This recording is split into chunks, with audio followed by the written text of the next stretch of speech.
Seni düşündüm, gece sakitleşti. Adını andım, yüreğim dinceldi. Gözlerin düştü yadıma yavaşça. Dünya bir anlık dayandı o anda. Adımların ses oldu küçelerde. Sütun cevap verdi her kelimeye. Yakın değildin, uzakta sayılmazdın. Ben en çok da bu tanışlık ağırdı.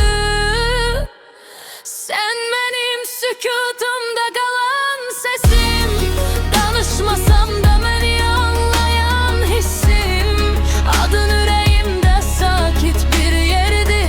Ne gizletme olur ne de yitirme indi.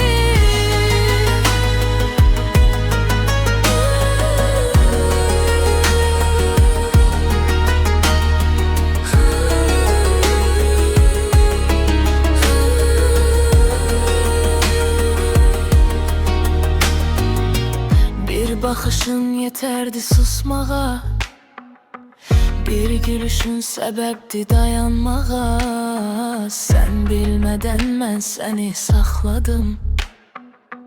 Bu sevgiydi, adı koyulmamıştı. Bazen